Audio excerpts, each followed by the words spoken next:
You're listening to Investify, preaching financial independence and assisting investors to achieve a more flexible and free lifestyle through smart financial planning and real estate investing. If leaving the corporate world and jumping into this thriving industry is what you desire, tune in and listen to stories of like-minded individuals who made the leap to financial independence. Equip yourself with the right tips and tricks to start your real estate journey, making active or passive ventures that are highly profitable and rewarding. Here are your hosts, Craig Curelop and Ziana McIntyre.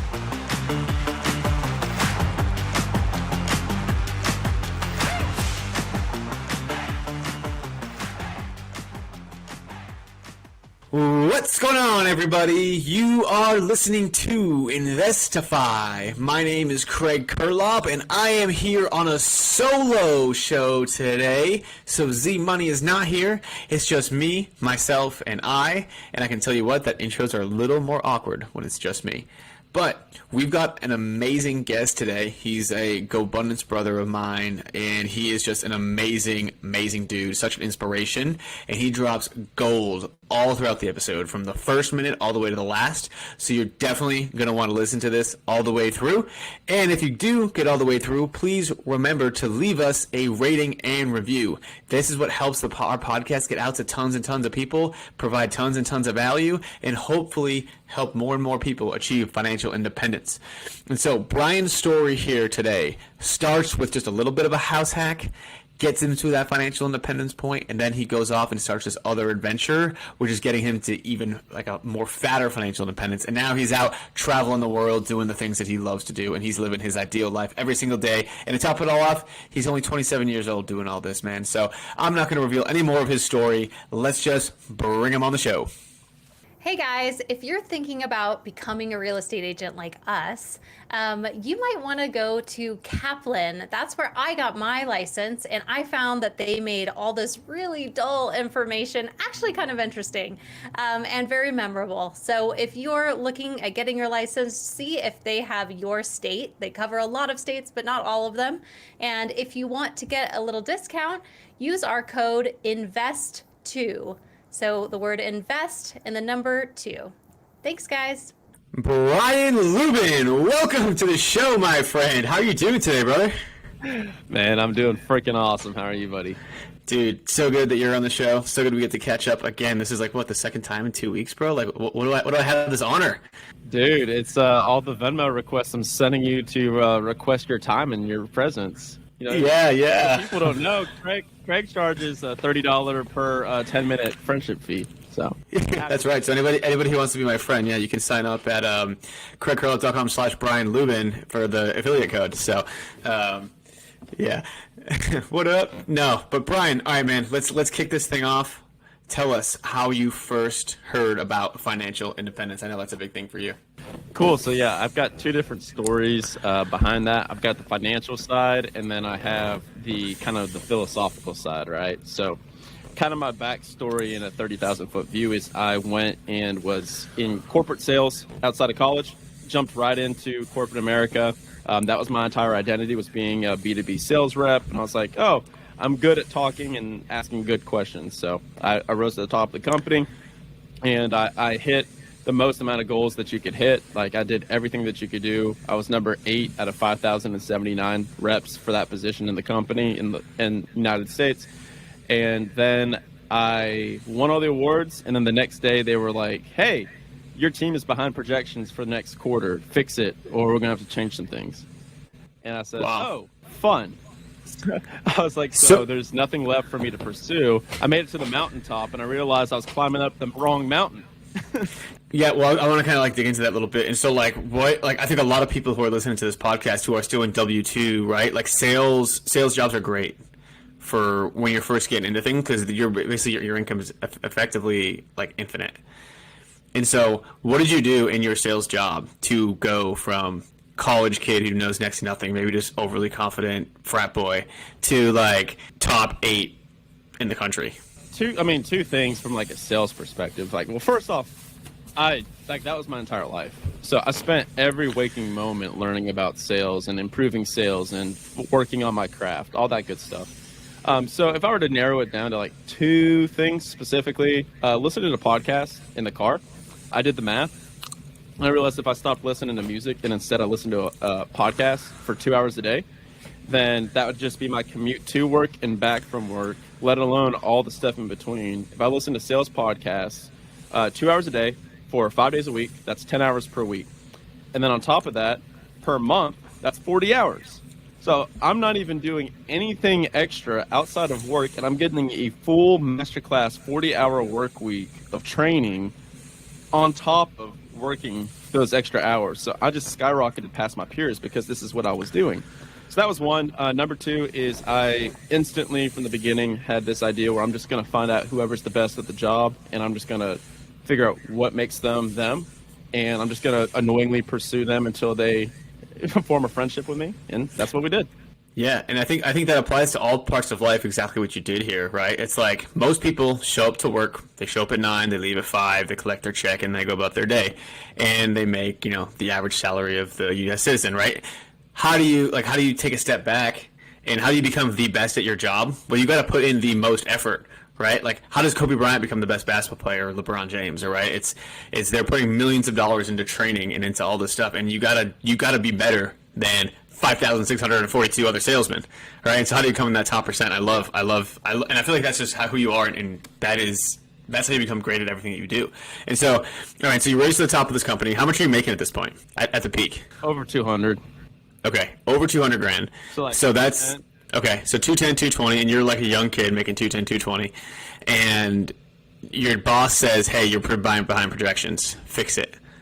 Like, that sounds like a lot of pressure, right? How do you react to that? Well, it wasn't a lot of pressure. It was a lot of irritation because then I realized, I was like, okay, I've been driving so hard towards this singular goal and I hit it, and this is super unfulfilling, right? It's like you climb to the mountain that you've been working, blood, sweat, and tears, you've been envisioning it, and then you just get to the mountaintop and you're like, well, this is just terrible. Like, that, I feel terrible. I feel like a cog in a machine. I feel underappreciated. Like, I can't do this anymore. So I switched the sales podcast to real estate and investing podcast.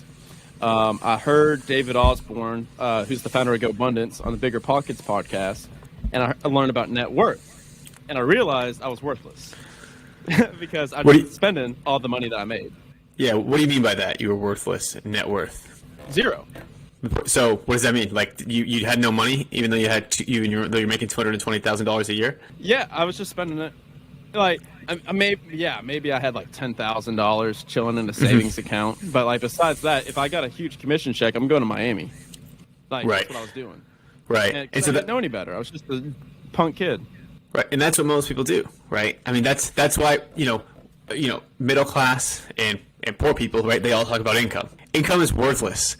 If you're making $210,000 and you're spending $200,000, you're actually worse off than someone making $50,000 and spending $30,000, right? And that's kind of like the magic of this whole movement. And so you listen to that podcast, you figured out, okay, like I actually need to save my money. You need to invest in things. You need to grow your net worth, right? Your assets minus your liabilities. And so when did you hear that? Like, what year was that? I mean, I couldn't even tell you. Like 2019, I think it was 2019. Yeah. And so what happened from that was also at the same time, I was trying to plan a trip to Italy because I'd never been to Italy before. And I was putting all this effort in trying to ask off for my 2 weeks of PTO. I wanted to ask off at least a week for Italy. And I asked off for 10 days. And then I realized that I only had like 2 or 3 days to use for the rest of the year, PTO. And so that, I was like, okay, I got to figure out how to get out of this job slowly but surely. So I listened to the podcast, figured that out. I said, I'm going to buy a house hack. And so then all of my money started going towards buying that first house hack.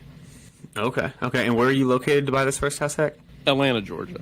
Okay, so you're in Atlanta. You're buying this first house hack. Now, why don't we get into a little bit of this first deal? And so this is in 2019, you said? Yeah, this is 2019. That's when I bought the first one. So this is like January 2019. And it took me a full year to save up that first $25,000 that I needed to be able to buy that first house hack in 2019. But I got it done in December of that year. I bought my first house hack.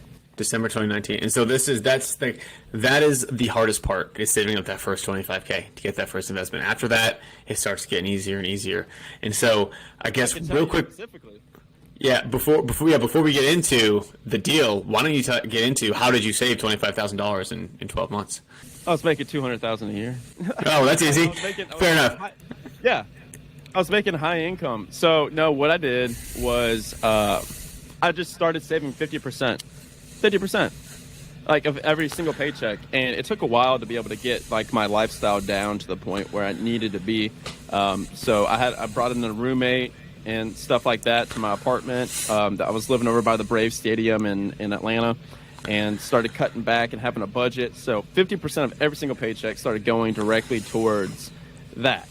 And so what I did was I saved up that $25,000, and I was like, okay, cool, it's time. And then about October, November, like October, end of October, we get under contract finally on the property, and then it ended up being like $27,000 at like total cash invested. That was with down payment, closing costs covered. I had to build an extra laundry room, all that stuff. Then the second year after I moved into there, I saved up $25,000 in 6 months. And then the third time I did it, I saved it in a month. And now I've been trying to get to the point where I could save it in a week. I haven't gotten to the point where I could save 25 in a week yet, but that's how it compounds. Wow, yeah, that's incredible, man.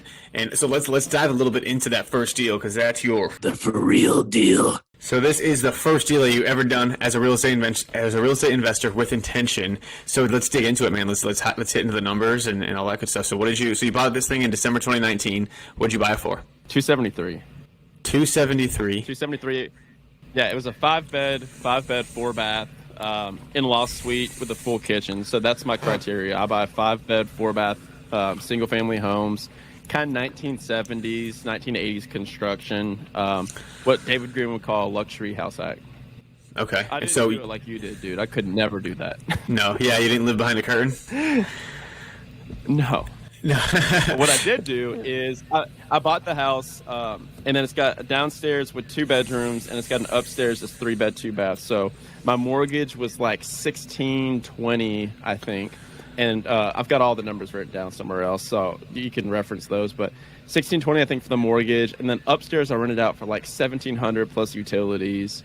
So then that ended up being like, call it like $1,900 total, and then I rented out one of the bedrooms downstairs for like $700. So I was cash flowing while I was living there. I was cash flowing net like $200-$300, nothing sexy after capex and all that stuff, but it was something while I was living there. And you're living for free though, right? And so what, like you have to factor that into account, yeah. Right? So like how much would you rent out that room for if you weren't living there, or the whole unit? I can tell you, because now that house like cash flows net like over $1,000. Cash flow is like $1,500-$1,600 net. Right, and so that's basically right. And so when you're getting into your first house hack, yeah, sure, you're maybe only cash flowing $200 or $300 a month, but you might be saving $1,000 a month in rent, and so you got to include that, right? Because like a penny saved is a penny earned, or however that quote goes, and so that I suspect that's why it became easier, right, to make $25,000 in 6 months instead of a year, or is there something else that happened there too? Yeah. In my apartment before was freaking $1,700, and that was back in 2019. So that was a nice apartment for 2019. Now, obviously, like that's kind of normal, but I was paying like $1,700 for a 1-bedroom. So yeah, so I mean, call it $2,000 swing in take-home cash. Like it was massive. And I mean, that's 25 grand right there. Yeah, so it was easy. It's super easy after that. And then I bought it and got it done, and then I just buy a house hack per year. So right now I've got a total of 4 units. So it's nothing too sexy. It prints out about $3,300 in cash flow. So it's enough to cover my fixed expenses. Okay, but that's an amazing start to what is a long journey ahead. But getting back to this first house hack now, did you do any sort of construction or any rehab on this, or you just buy this thing turnkey? Oh no, about $12,000. I mean, but that's essentially turnkey. I had to build a laundry room upstairs because my upstairs tenants and downstairs tenants do not interact. So I have a laundry downstairs, laundry upstairs. I provide washers and dryers. In Atlanta, that's normal. Everyone has washer and dryer provided, so I just did that. And so that was like $7,000, and then I had to pay $5,000 to get the electrical redone for the entire house. So it's $12,000 overall. Okay, did you pull permits for this stuff, or? I mean, yeah. Yeah. Okay. Because I know a lot of people. I see in Denver quite a bit that people are doing adding laundry rooms and adding electrical, and they're not pulling permits, and that's like. I think it's because a lot of people in Denver who own these types of homes that are great for house hacks, you know, the people who are selling it to our house hacking clients are like kind of like blue collar do-it-yourselfers, and so they kind of just like jerry rig these things themselves. And so we've seen some pretty janky electrical and laundry hookups. Oh, but no. yeah, Also, I didn't separately meter it. Like, I didn't even separately meter it. It just needed to be rewired. Like, Okay. the house just needed to be. It was something that we talked about at closing. So I was just like, okay, cool. I got to do this, and we couldn't get a credit to close the deal, so that was out of pocket. yeah. It So I just can't needed to say. be rewired. Yeah, it's so great that you just did it the right way. You pulled the permit, you did it right, because you know that has come back to bite a lot of people. And again, like I've purchased many houses that have not been permitted, and it's totally fine. But when you start to pull permits and all that kind of stuff, sometimes you got to go back and refix it, and I've kind of run into that issue. But cool, man. All right, so that's number one. So that thing is printing you out, you know, about $1,000, $2,000 a month in the first year. Including your rent savings and all that. And so I guess what happens now? What happens in 2020? I bought my second. You buy your second. Yeah. And did you have to wait a year or? Yeah, I waited a year. Yeah, Okay. I waited a year. So now I bought my second. It was like $296. I got it 5% down instead of 3% down. Still conventional. 2.5% interest rate. Oh, So 2020 is a good year. Yeah. yeah, I'll never be able to do a rate and term on that one. Well, maybe I'll pull like home equity line of credit because that's where I stopped. I haven't bought another one since. So I essentially converted them to duplexes for all. Like half of them are rented by the room, so they're kind of duplexes and rented by the room. It just depends. My upstairs units are what I call my HGTV units, and I rent those out for 3-bed, 2-bath. And then the downstairs units are always like a Frankenstein's monster, where like, it's normally a couple different people living down there together, and they're just like, yeah, let's throw it in. Sure. I help out a lot of college buddies. When they're coming and graduating, it's kind of my way of throwing the rope down. They come out of school and they're trying to get on their feet, and I'm like, hey, like it's now a running thing where they're like, okay, let's reach out to Brian to see what he's got coming up. So, and Okay. I've got the same people living in these units for years now. Like I've never even turned a tenant. Wow. So it's been pretty cool. Yeah. So your strategy is keep the 3-2 real nice, and then just do kind of like a rent by the room downstairs. Have you noticed? Yeah.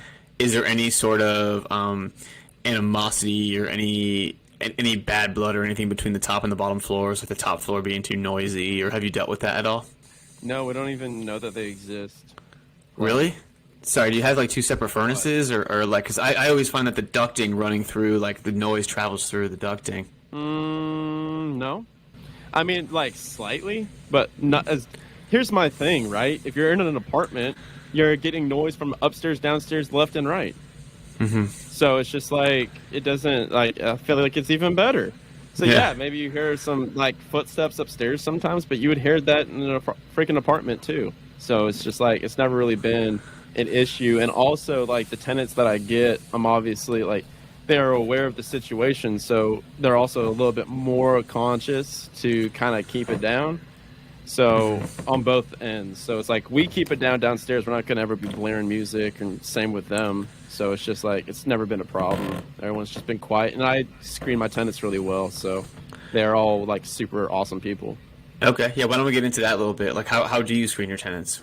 What's some of your criteria? Just the normal ways, dude. Like I just do like turbo tenant, like just background checks, just normal stuff. Got my lease from Bigger Pockets, but yeah. I wouldn't say like that. This is the unsexy part. Like this is how I established my foundation. But then, like if I just did the house hacks, that wouldn't be enough for me to go travel. Like that was like the first step. Like that's like chapter 1 to the book, to where I was able to kind of like formulate being able to leave the job, which is like the end of the story. So for people listening, I was able to exit that corporate job in March of this year. And now I'm getting on a one-way flight, and I'm moving to Greece, which we haven't. So that's also an important thing to, Yeah, well, I'm going to go travel around the world for a year. yeah, no, and I love that, man. And I think I just did turbo tenant. Yeah. Okay. So yeah, we're gonna get into your travel plans for sure, dude, because that is a big thing. And so turbo tenant, right? So you're doing the background checks. Obviously, like no crazy murder, violent stuff comes up, then obviously you're not accepting them. But do you accept like, small like DUIs or stuff like that? I didn't have to. Like even back then, there was such a wide tenant pool. Why would I accept that? Okay. Like, Okay. I could just have the best tenant. And then when you're living in the property, you also have more leeway with who you can choose. You can actually have like choice while you're living in the property. Whereas if it's a pure rental, you kind of have to take whoever qualifies. If you have listed qualifications and somebody pops in, you can't just be like, oh no. So you have to be super stringent with your criteria. But yeah, they met it. And Lockheed Martin engineer has been living up there with his family for years. Perfect, man. That's awesome.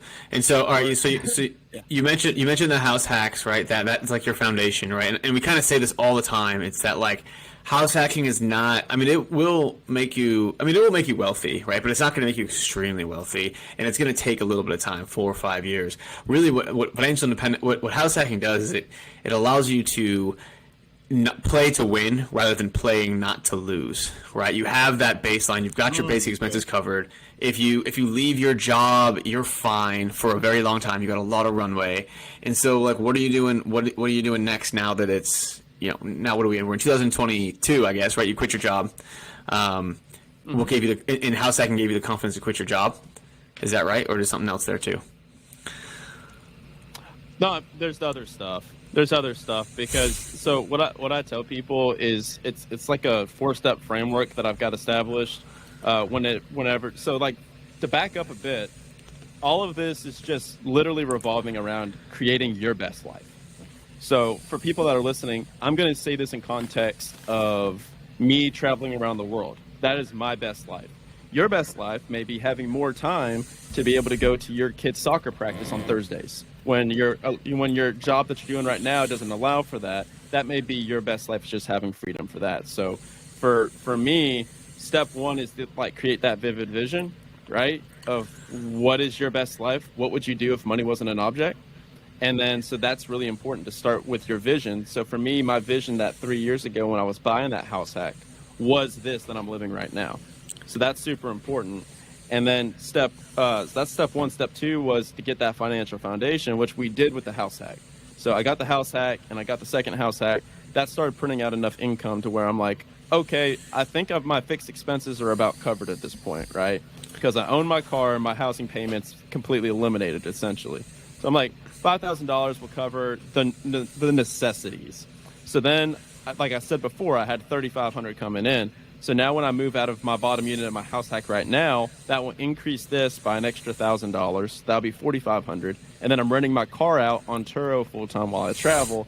So that's going to be an extra $500, $500 to $1,000, call it. So I'm forecasting $500 on the low end. So that puts me at $5,000. So then once you have your financial foundation for covering your fixed expenses, then it gets fun because then you start getting into the fun part where now you're trying to figure out how do I cover my variable expenses. And what I tell people to do for here is this is where you develop like a community and partnerships and connections with people that are on the same journey as you, as well as mentors that are down the road from you and have accomplished what you want to accomplish. And then you take all these people at step 3 and step 4, you create partnerships with them and build businesses with them. So that's what I did to be able to get to that next level, because $5,000 is not enough for me to just up and leave a job. But what I did was I created my podcast, the Action Academy, and then because of the community that I built around it, with Craig included, I think you were guest number 2 on the show. Hell yeah, man. With you included, we were able to grow that to become a significant source of revenue, and then that started burning out. Then all of a sudden I started making $5 extra grand right there, and then $10,000, and all of a sudden I'm looking at $15,000 coming in per month. I'm like, whoa, okay, like that was on top of the W-2. I can leave the W-2 now.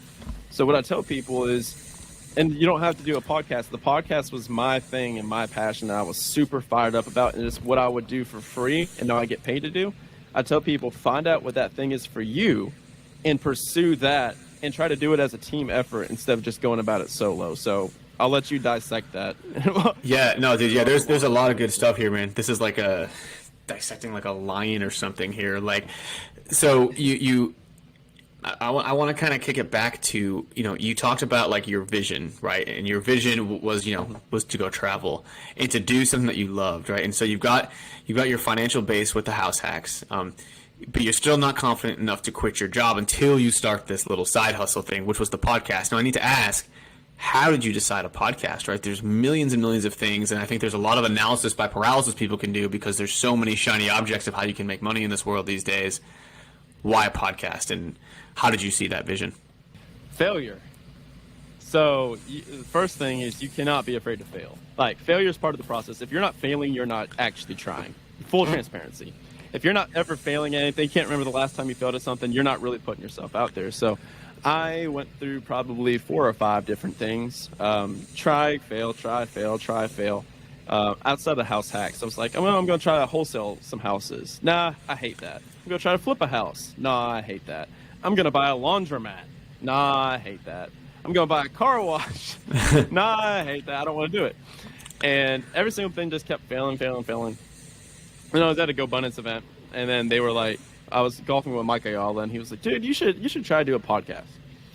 And I never even thought about it as a source of revenue, right? I just wanted to do it. I just did it to do it. So by the time I left that trip and I flew home from Colorado to Atlanta, the microphone was already at my door from Amazon Prime. Shout out Jeff Bezos. And I just started. I just kicked it off and just started going. I didn't research it, Google it. I just began it. And all I Googled was, where do I host the podcast? And Buzzsprout came up, and I created an account and Zoom and just started doing it. And I texted like 10 people, and you're one of them. I said, hey, you want to come on the show? 10 people said yes, out of 10 people that I asked. And I said, okay, I've got something here. And then that's where it was born. And then I, kept at my W-2 job. This is important. I didn't just be like, oh, okay, I've got a podcast now. I'm going to monetize, quit my job. It doesn't work like that.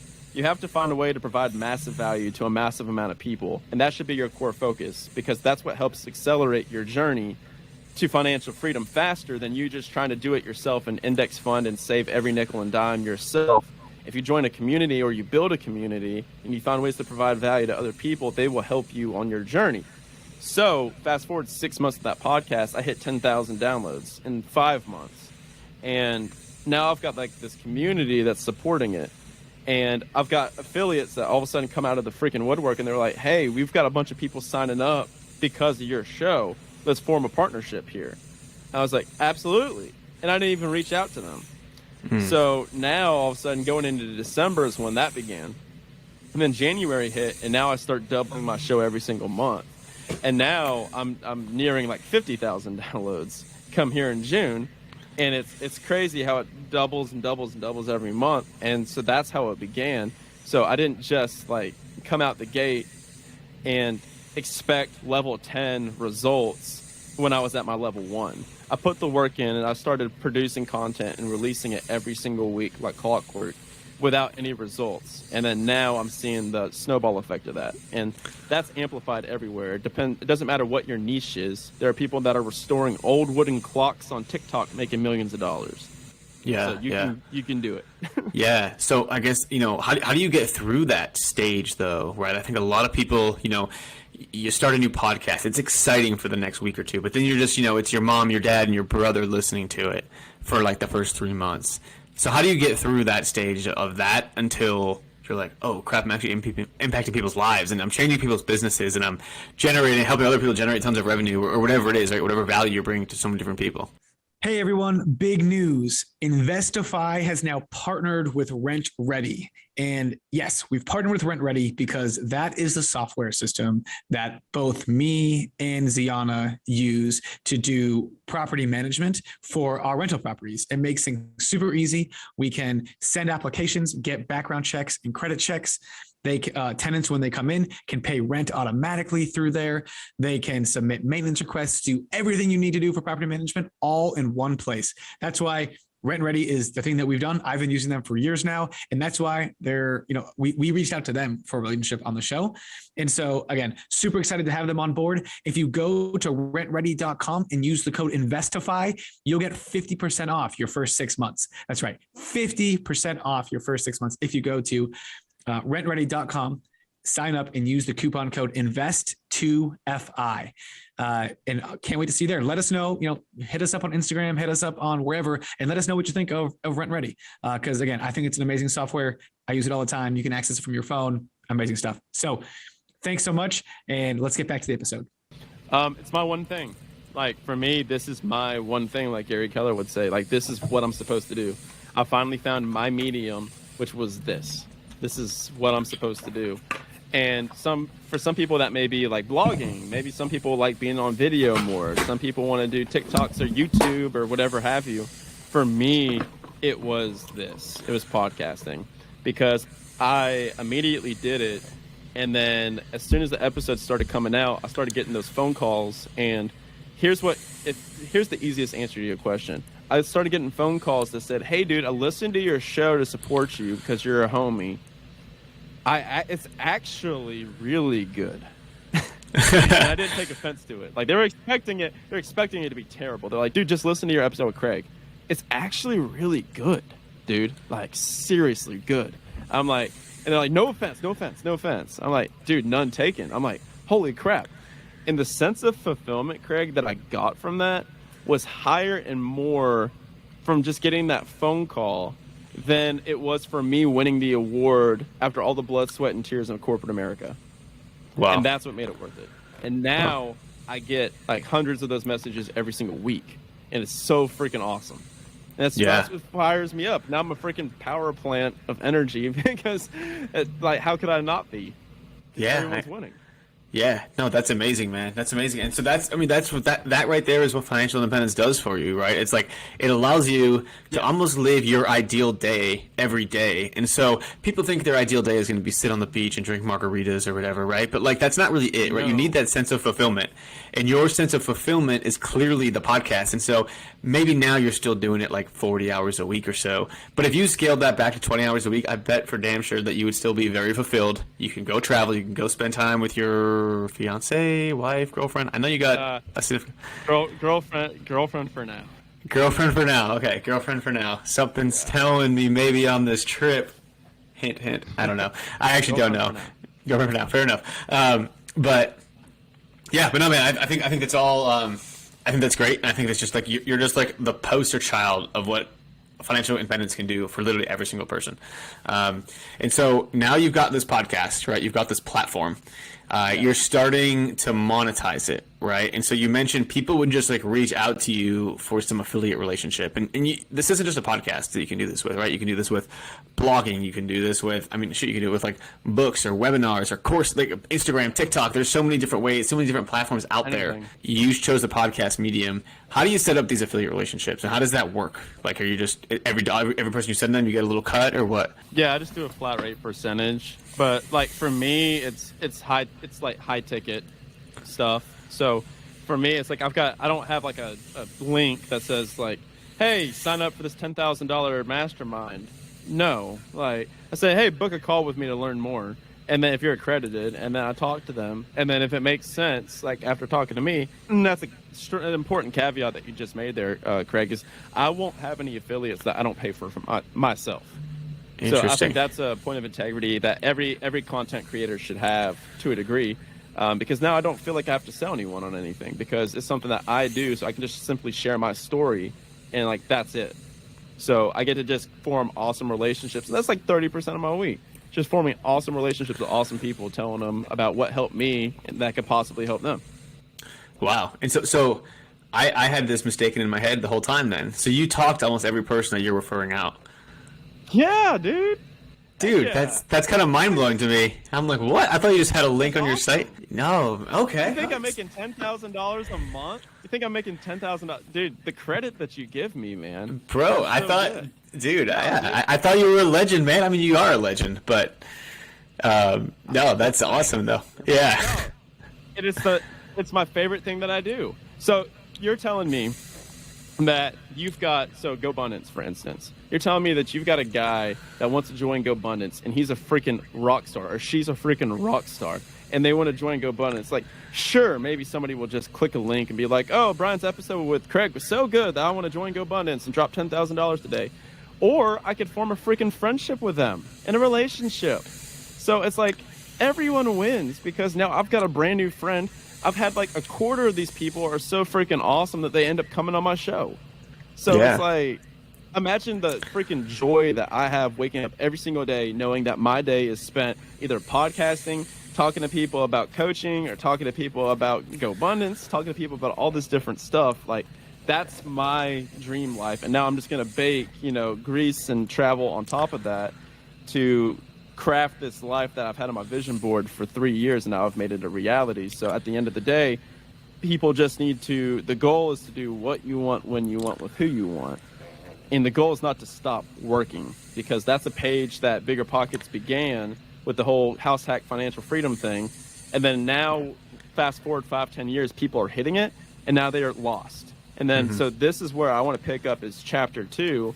Okay, cool. I'll show you how to do it. It's easier than ever. Now, chapter 2, what business do you want to build that fires you up, that will actually make all of this fulfilled and worth it, right? So that's my bread and butter, man. That's what freaking fires me up. Bro, you're an inspiration, man. I love that you always take the advantage of building a relationship, right? Like, you're just constantly just depositing into just your relationship bank accounts, and you've got friggin' thousands of relationship bank accounts, right? Between GoBundance and whatever else you're involved in, just the people that you're talking to. I love that, dude. I love that, and I think like a lot of people from this show, right? If you're listening to this, think about all the people that you're coming into contact with that you're not making that deep connection with, right? And how do you make a deep connection with them, right? Brian, you facilitated it with your podcast, and you can invite people into your podcast, and that's how you probably get a deeper connection. That's how people remember you. But what can you do, like listeners, like that I'm talking to you right now, like what can you do to get in front of 3, 5, 7 people every single week and have that add up over the course of a year, and you'll be amazed at how your life changes getting in front of those people. Yeah, and I'll tell you do you want the number one tip to be the most likable person in the room, Craig? Would you like that? Would you like that, listeners? Nah, we're good, dude. We'll see you later. Just kidding, bro. Give it, bro. Yeah. The number one tip to leaving the most impact from any networking event that you go to being the memorable person in the room is this phrase and this quote, and that is, the goal is to be the most interested person in the room, not the most interesting. What do you mean by that? Yeah, I like that, but how do you be more interested versus interesting? So if you try to be the most interesting person in the room, maybe you win that battle 5%, 10%, right? Maybe you've got the most units, maybe you've got the most cash flow, maybe you're the tallest person in the room, the most handsome and the most beautiful. Yeah, maybe 5% of the time that people will be like, oh, this dude or girl is pretty interesting. But then you have to sell yourself, and you have to put all this energy and effort into that. That's not memorable. What's memorable is being the most interested. So going up to all these other people and being like, dude, I don't even really matter. Like, I'm just here to learn what you're doing. Like, tell me what's your story? What do you got going on? They remember you because you make them feel so freaking good, because somebody actually is listening to them and just asking them about them with no agenda. Yeah, it's just classic how to win friends and influence people. And you said it. You said another thing right there in there that I'm not even sure that you knew that you said. It's you make them feel good, right? People don't remember what you say. They don't remember how you look. The only thing they remember is how you make them feel. And so you make people feel good. You make them feel like they're on top of the world. People are going to absolutely love you. And another thing, Brian, that you do really well is you're not afraid to ask people for favors, right? And Ben Franklin said the quickest way to make a friend, or the best way to make a friend, is ask them for a favor. Because once you ask someone for a favor, people want to feel like they're giving value to people. They want to feel that, and you enable people to give value to you, which makes them feel like, hey, we're friends. And you get something out of it too, right? Like, I think that's a mind block that I've had that you've inspired me to try to keep going on with. That's crazy that you say that, because that's my biggest like bugaboo. Like, my thing is I hate asking for help. I can't stand it. But because I have a podcast and I talk about this constantly, now I have to practice what I preach, right? Like, I can't be a false prophet. Like, the audio has to match the video. So I tell people all the time to ask for help, and yet I'm never asking for help.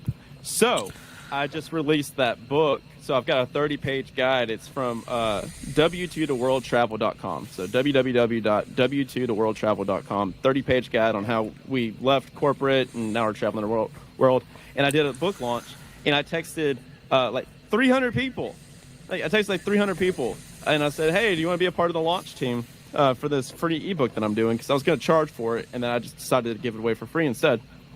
And out of those 300 people, like 290 posted it.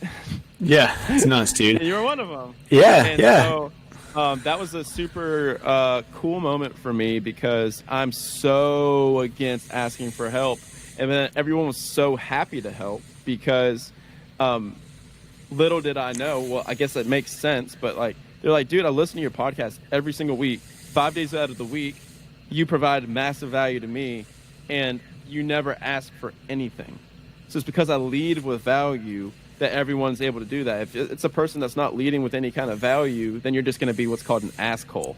You know, Ooh, you're going to yeah. just be asking for a bunch of stuff, and you're like, okay, it's a one-way relationship here. So that was a really cool realization, because everyone was not only like willing to help, they were excited and happy to help. And I was so like, that made me more juiced up than get on a plane next week to go to Greece. Like, that was so cool.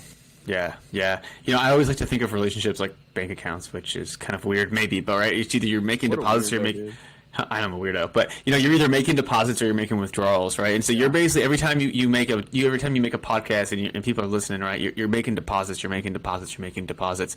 But like, what's the point of a bank account if you can't ever make a withdrawal? And you got to allow other people to make deposits into that bank account with you, right? And so if all I'm doing is extracting value from you and I can't give anything to you, then like, dude, that doesn't feel right to me either.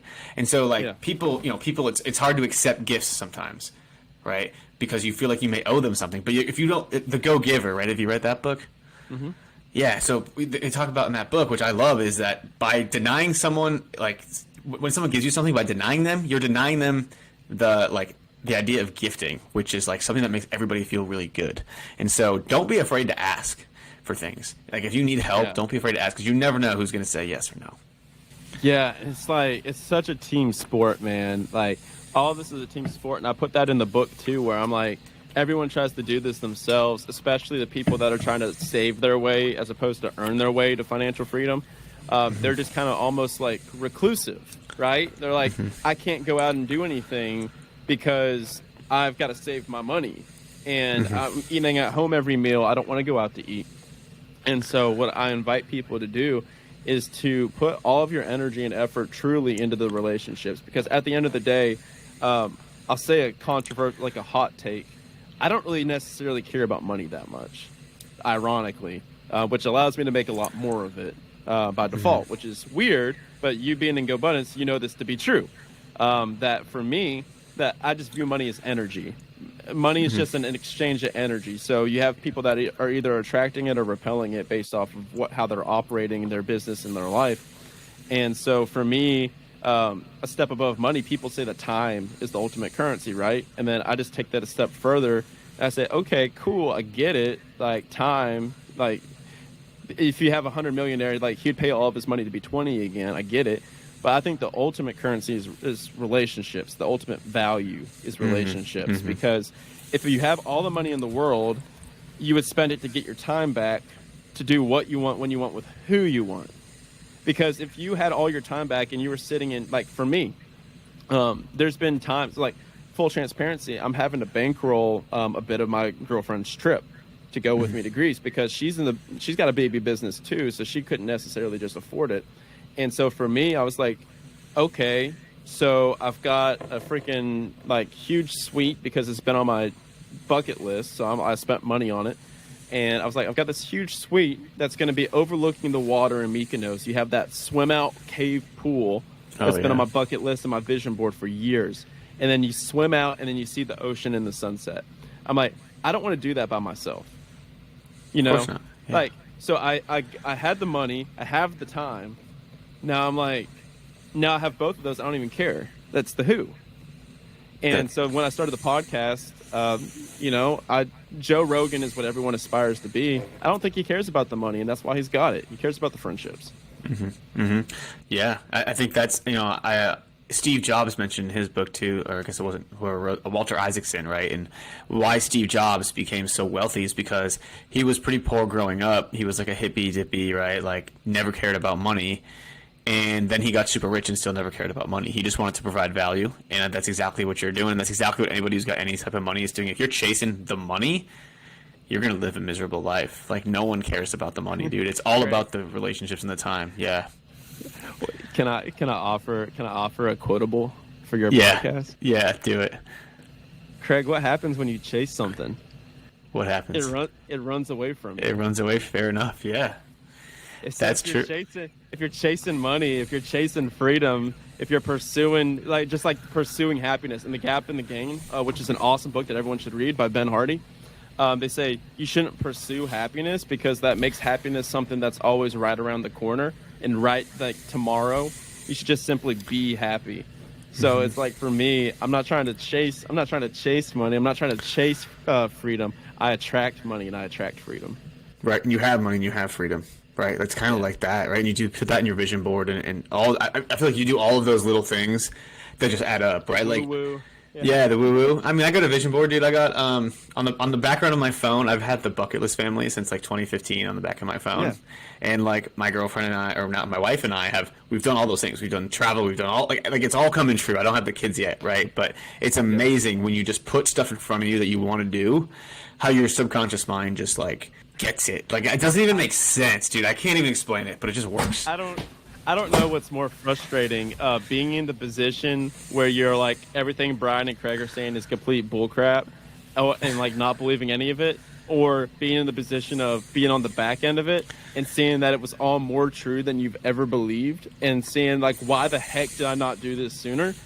Because that's what you and I are doing right now. I'm like, oh my God, you're telling me if I journal and write this in my journal and take massive action, like all of a sudden I just get these handouts that just help? It's so crazy, dude. It's nuts. It's nuts. I want to say one thing about this because I haven't mentioned it in a really long time. I don't think I've ever mentioned it on this show. Is that when I was so this is juicy here. So in 2016, right? This was right before I bought real estate. I was like listening to Bigger Pockets and getting all into it, getting amped up to buy real estate. And I was living in San Francisco at the time, right? And I working at a job that I hated, and I wrote on my board. I said I will buy a multifamily property under $400,000 by June of 2017. Right. I was in San Francisco. It's next to impossible in there. Yeah, right. No way. And this is like, I think November of 2016, I wrote this on my board. And by June of 2017, I had done a 1-month trip to South America. I'd quit my job. I moved to Denver. I got a job at Bigger Pockets. And on June 17th, 2017, I closed on a duplex for $385,000. Like, so much stuff had to go right for me to hit that. And I was just like, that was the moment where I was like, dude, this shit works. I can't explain it, but it works. And so, yeah, one action item out of this. I mean, there's so many action items out of this episode, but if there's one, write that one thing you really want in the next like 6 to 12 months. Friggin' buy a $30 whiteboard on Amazon, buy the markers to go with it, put that thing above your bed so you're seeing it first thing in the morning and last thing at night, and let us know if you actually hit that. You'll be surprised because this is my 5-year vivid vision to do this trip. So I wanted to do it sometime like when I was like 30, like 29 or 30, and I'm 27. So I accomplished it in 6 months, let alone 5 years. Boom, dude. I love that so much, man. Dude, this episode has been amazing. We're going to have to head into the final part of the show. Before we do you have any one last words of wisdom for the audience? Yep. If I were to leave you with a quote, my quote would be the goal is not the financial freedom necessarily. The goal is not the wealth, the net worth, or to be a millionaire. The goal is to simply build a life that you don't need to vacation from. I love that. That's the goal. I love that. Dude, love weekends, that, man. I don't even take weekends anymore. Like, I haven't had a weekend since I can't remember when, because every day is the same. Like Saturday and Sunday, I'm waking up and I'm drinking my coffee, doing the same thing that I'm doing right now. And some people may be like, "Holy crap, that sounds like the worst thing ever." It's not when it's something that you truly love doing. I'm like, dude, I can't believe not doing this. Like, I can't wait to wake up every day. Yeah, I love that, man. I love that. Yeah, I lose track of the days all the time, and that's to my detriment most of the time. But yeah, I know it's so true. Friday right now. It feels like every day. Feels like, yeah. You have to. One thing that I did, I think, is actually when I was with Jason Dries, it was doing the ideal day exercise, and how do you live the ideal day, and then just starting to do that, and I was like, holy, I'm actually living my ideal day. This is amazing. So good stuff, man. All right, dude. So we are gonna head into the final four. Usually Z Money kicks us off, but she is unavailable today, so I'm gonna kick us off. Brian, what book are you reading right now?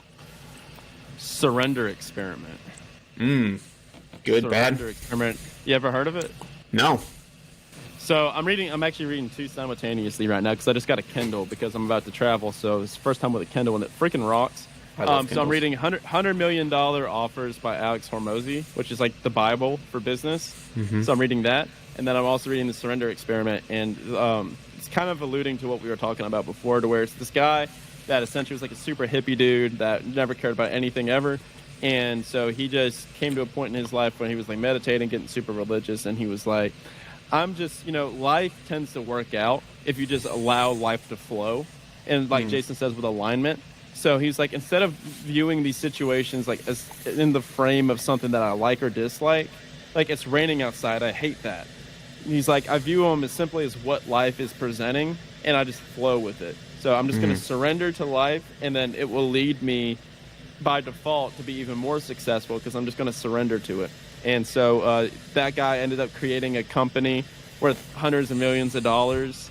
And it became massively successful. It's almost like Forrest Gump, like the movie Forrest Gump, where he just happens to be and he's just like, okay, I'll do that.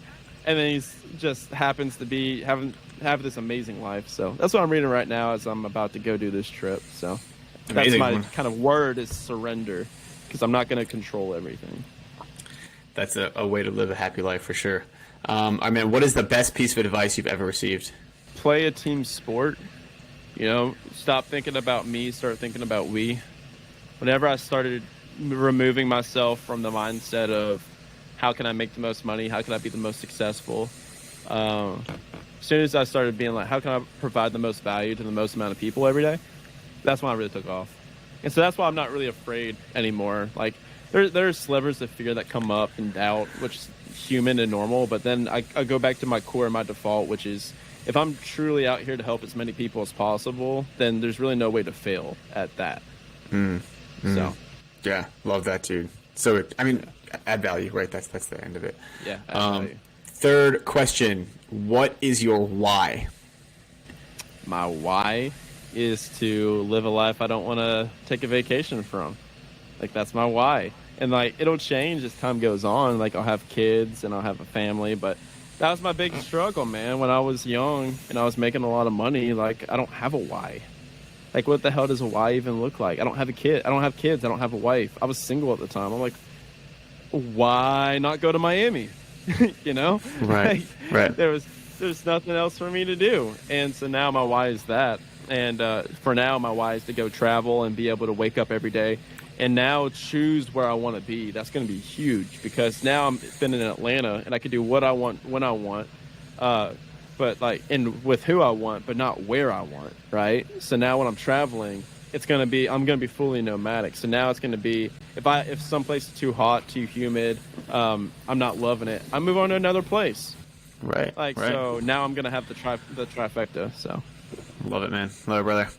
All right. Fourth question. What do you think is the worst thing that a person can put on their bio on a dating app? I'm trying to think about what I used to have on my bios on dating apps. I would say, I was about to make the joke and say your Greek letters, but now, like, that would honestly probably help in college. So the worst thing that you put on your bio on a dating app would be one of those voice notes. I don't know, like, they got like voice notes now. Like, if you did a voice note and it was a joke where you just completely fell flat, like, you're not going to get anything. Ooh. I don't know, dude. I've been out the game, dude. I've been out the game for over 2 years now. That's man. One. I thought you'd have something good, but no, that's good. I'm so sorry. No one's going to check out my podcast. No one's going to do anything now. You're definitely not getting any more matches on Tinder, so yeah. I got Bella that. Now she's upset. Yeah, she's upset, yeah. All right, bro. Where can people find out more about you? They got the Action Academy podcast. Anywhere else?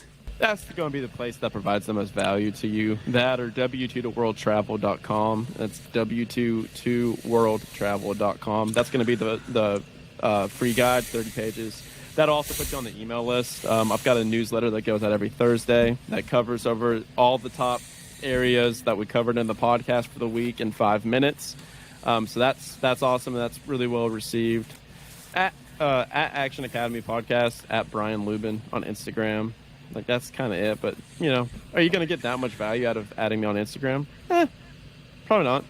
But the podcast will help you. Yeah, listen to the show, guys. Listen to the show. Seriously, it's great stuff. Awesome, bro. Well, you've dropped tons and tons of gold here today that I think we're going to pick up, and hopefully there's a lot of action items in this episode, so definitely take those action items. And, bro, thanks so much for coming on. It's been an honor and a pleasure, and have fun on your travels, dude. You're just less than a week away, so by the time this airs, you'll be out and about, and that's exciting news, bro.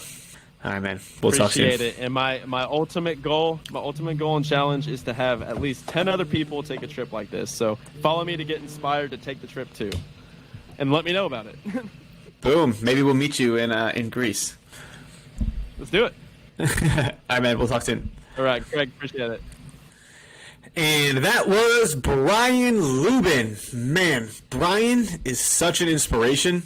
I just think like his story of, get a couple of house hacks. He actually did not like house hacking, right? I don't know if he said that on the show, but like he does not like to house hack. He doesn't even like real estate that much. It does not excite him. What does excite him about real estate, though, is that it gave him $3,000, $4,000, $5,000 of passive income, which allowed him to be comfortable enough to quit his high-paying W-2 job to then go ahead and do something that he's truly passionate about, and that's his podcast, right? His podcast where he's inspiring, tens of thousands and soon to be hundreds of thousands and likely millions of people to just be better at life, right? Have better relationships, be healthier, be better at business. Just he interviews these high performers, and it's just what's interesting to him, and it gets him going, and you can see how excited he is about it, and he's just like living his dream life every single day. And I really, I want you guys all, if you're not already there, to make sure that you get there, right? And the first step of that process is get a few house hacks, right? Get 1, 2, 3 house hacks. You get that financial independence, and then you can do whatever the heck you want, right? If you want to go travel for a year, go do it. But at some point, you're probably going to want to come back and start feeling fulfilled, and you can do whatever you want, right? And Brian just illustrates that perfectly. So if you like this show, if you like this episode, please share this with your friends. Share this with your friends, your family members, all that stuff. Give us a like. Give us a rating and review on podcasts. It's just super helpful to help us out. And again, shoot me a DM on Instagram. I'm at the Fi Guy. And yeah, I would love to hear from you. I'd love to hear what you think of the show. And thanks again so much for listening, and we'll talk to you all next week. That's it for this episode of Investify. We hope that these nuggets of real estate wisdom lead to more savvy financial planning and a clearer path towards financial freedom. For more content like this, subscribe to the show at investify.com. Don't forget to leave a rating and share it with your friends. Together, we can transform more real estate newbies into successful and clever investors. Thank you so much for listening. See you on the next one.